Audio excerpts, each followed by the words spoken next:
Assalamualaikum warahmatullahi wabarakatuh. Kembali kita belajar. Semoga kita tetap semangat dan senang berkarya. Pembelajaran kita hari ini tentang tema 3, subtema 3, tentang perubahan wujud benda. Semoga kalian bisa mengikuti dengan baik agar ilmu kita bertambah, wawasan kita bertambah. Semoga menjadi anak yang berprestasi. Allah berfirman di dalam surat Al-Isra ayat 44. A'udzu billahi minasyaitonir rajim. Tusabbihu lahus samawati sab'u wal ardu wa man fihinna wa in min syai'in illa yusabbihu bihamdihi walakin la yafqahuna tasbihahum innahu kana haliman ghafura. Shadaqallahul adzim. Artinya, langit yang 7, bumi dan semua yang ada di dalamnya bertasbih kepada Allah. Dan tidak ada sesuatu pun melainkan bertasbih dengan memujinya. Tetapi kamu tidak mengerti tasbih mereka. Sungguh Dia Maha Penyantun, Maha Pengampun. Anak sekalian, langit yang berlapis 7, di dalamnya ada bumi beserta seluruh isinya, semuanya itu adalah bertasbih, memuji Allah. Maka ketika kita belajar perubahan wujud, benda cair, benda gas, padat, benda-benda itu tidak sekedar berubah wujud, tetapi sesungguhnya benda itu bertasbih, memuji kepada Allah karena Allah lah yang menciptakan. Hanya saja kita tidak pernah tahu bagaimana tasbihnya, tetapi Allah memberikan wahyunya bahwa semua benda itu pun juga bertasbih. Maka kita sebagai hamba Allah hendaknya senantiasa untuk berzikir, bertasbih, memuji kepada Allah, karena Allah Maha Penyantun lagi Maha Pengampun. Tujuan pembelajaran kita adalah untuk mengetahui penyebab perubahan wujud benda. Kedua, untuk mengetahui ukuran berat suatu benda dan memanfaatkan proses perubahan benda, serta mengetahui pembagian tugas dan peran pekerjaan seseorang. Kita sudah mempelajari perubahan wujud benda. Benda padat menjadi cair, mencair, cair menjadi padat, membeku, padat menjadi gas,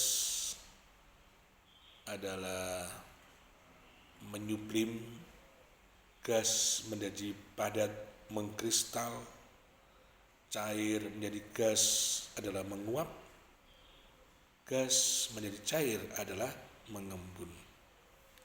Itu contoh-contoh peristiwa sehari-hari yang sering kita ketahui bahwa benda-benda tersebut senantiasa melakukan perubahan wujud benda sebagai bentuk tasbihnya kepada Allah. Perubahan wujud benda membeku, yaitu perubahan wujud benda cair menjadi padat. Contohnya ketika air dimasukkan ke dalam freezer akan menjadi es yang padat. Yang kedua, mencair. Perubahan wujud benda padat menjadi cair. Ketika es batu kita diamkan, maka dia akan meleleh atau mencair sehingga menjadi air kembali. 3, mengembun. Perubahan wujud gas menjadi cair. Contohnya ketika tutup panci panas kita buka, akan ada tetesan air. 4, menguap. Perubahan wujud cair menjadi gas. Contohnya ketika kita merebus air hingga mendidih, terlihatlah uap air. Yang berikutnya, kelima, menyublim, perubahan wujud benda padat menjadi gas. Ketika di ruangan kita ada kapur barus, maka dalam ruangan terasa harum, ya, dan lama-kelamaan kapur barus itu akan berkurang volumenya atau menyusut karena terjadi perubahan wujud padat menjadi gas. Yang terakhir, mengkristal, perubahan wujud gas menjadi padat. Gas menjadi padat itu pernah terjadi ketika kita di sebuah lereng gunung Mulirang, ya, itu ada terjadinya gas, terjadinya batu belerang dari gas belerang. Oke. Penyebab terjadinya perubahan wujud benda yang pertama dikarenakan adanya proses pemanasan. Pemanasan ini mengakibatkan benda padat akhirnya menjadi cair. Ya. Yang kedua, proses pendinginan, sehingga batu es itu semula dari cair menjadi padat. Ya. Apa manfaat perubahan wujud benda? Ketika proses membeku itu digunakan untuk seringkali kita membuat es, ya, mencair. Nah, ketika kita membuat coklat, nah, coklat-coklat yang padat dipanasi sehingga mencair. Mengembun, ketika udara pagi terlihat di daun-daun itu ada bintik-bintik air sehingga udaranya menjadi sejuk, ya. Menguap untuk diantaranya menjemur pakaian, memanfaatkan untuk petani garam, ya. Menyublim untuk pengharum ruangan, ya. Mengkristal terbentuknya kepingan salju. Jadi luar biasa, banyak sekali manfaat-manfaat dari perubahan wujud benda tersebut. Ketika kita memasak air, hendaknya hingga mendidih. Ya, biasanya kalau kita memasak air diperhatikan apakah sudah mendidih. Dan hati-hati, uap airnya pun itu panas. Ya. Jangan sampai kita terkena uap yang panas itu. Apa manfaatnya memasak air mendidih? Ya, yang pertama bisa membunuh virus, menyehatkan pencernaan, melegakan tenggorokan yang tersumbat, dan itu bisa menyehatkan. Bagaimana sekarang proses pembuatan garam? Nah, negara kita ini termasuk negara maritim yang banyak laut. Maka yang pertama, di antara air laut itu dilihat kualitasnya, bagaimana kadar garamnya, lalu dialirkan ke tambak dan didukung oleh cuaca berangin kencang dengan suhu udara yang panas sehingga air laut menguap dan menyisakan butiran kristal menjadi garam dan bisa dipanen sekitar 14 hari untuk panen. Apalagi pada musim panas seperti ini, itu petani garam sangat senang, dia bisa lebih cepat dalam proses pembuatan garam. Kemudian diproses ditambahkan yodium sehingga ini membantu untuk pencegahan penyakit gondok. Maka garam pun dilanjut dengan pengemasan dan disajikan sebagai bahan penyedap masakan. Tentunya di rumah kita pasti ada garam ini. Nah, ada 10 daerah penghasil garam yang tertinggi, ya di Indonesia ini. Maksudnya banyak. Ini saya ambil 10 daerah, 10 kota yang menghasilkan garam tertinggi. Yang pertama kota Cirebon, Sampang, Pati, Indramayu, Sumeneb, Rembang, Bima, Demak, Pamekasan, dan Surabaya. Ada Surabaya, sebagian kecil ada ya di sekitar Gresik. Kalau kita lewat tol menuju ke Gresik atau ke Lamongan itu akan terlihat petani-petani garam. Ya, dan Madura termasuk adalah kawasan pulau yang penghasil garam. Ya. Selanjutnya pembagian tugas.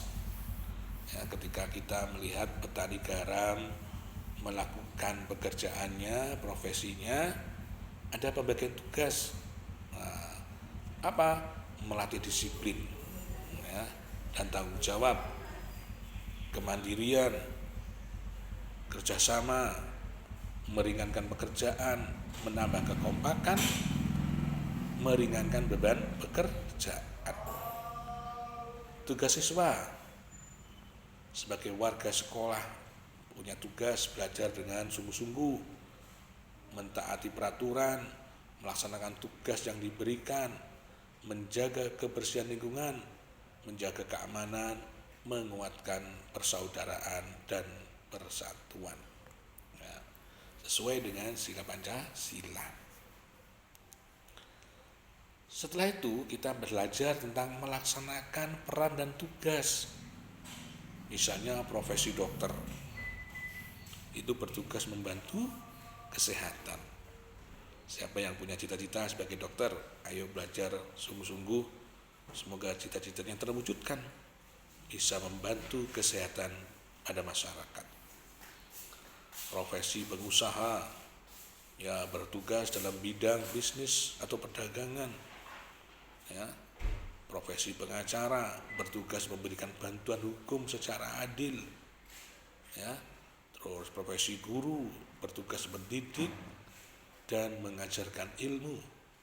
Profesi tentara bertugas untuk menjaga keamanan negara. Ya, coba itu ada gambar petani di sawah. Peran-peran apa dan tugas apa? Ya, luar biasa petani di sawah ini. Tanah yang kering, padat, ada hujan, akhirnya diolah. Tanah yang keras menjadi lunak, ditambah pupuk, lalu ditanam dari biji padi tumbuh, berkembang, menjadi bibit yang terus akhirnya menjadi padi. Ya, dan nasinya kita makan. Ini contoh-contoh proses perubahan dengan tugas-tugas yang terkait di dalamnya. Nah, contoh berikutnya adalah seorang pelukis. Wah, pelukis juga begitu. Cat yang semula kental, ya, maka ditambah dengan minyak cat untuk lebih mencairkan, dilukiskan pada kain sehingga yang berupa cair akhirnya mengering. Nah, ini contoh-contoh terkait dengan bagaimana perubahan wujud bisa dimanfaatkan oleh seorang pelukis, dan nanti banyak yang lainnya. Berikutnya kita perhatikan ukuran berat. 1 ton itu 1000 kg, 1 kuintal 100 kg, 1 kilogram berarti 1000 gram, 1 kilogram berarti 10 on, 1 kilogram berarti 2 on, 1 hektogram berarti 1 on, 1 on sama dengan 100 gram, 1 pon sama dengan 5 on. Tapi yang kita pelajari hari ini terkait hanya tadi, nanti Pak Adi akan menyampaikan tentang ton, kuintal, kilogram, dan gram. Oke. Perhatikan ketika kita menimbang. Praktek menimbang itu sesungguhnya kita dididik untuk bersikap teliti, akurasi, dan kejujuran, sehingga ukuran-ukurannya itu harus sesuai, tidak boleh ada penipuan. Maka ketika kita praktik menimbang, sesungguhnya kita sedang belajar untuk membangun karakter, kejujuran, ketelitian, dan akurasi. Latihan soal nanti bisa dilanjut, ya, dikerjakan. Dan berikutnya saya kira cukup. Terima kasih. Rajin belajar, senang berkarya, suka berbagi, disiplin beribadah, jaga kesehatan dan protokol kesehatan. Assalamualaikum warahmatullahi wabarakatuh.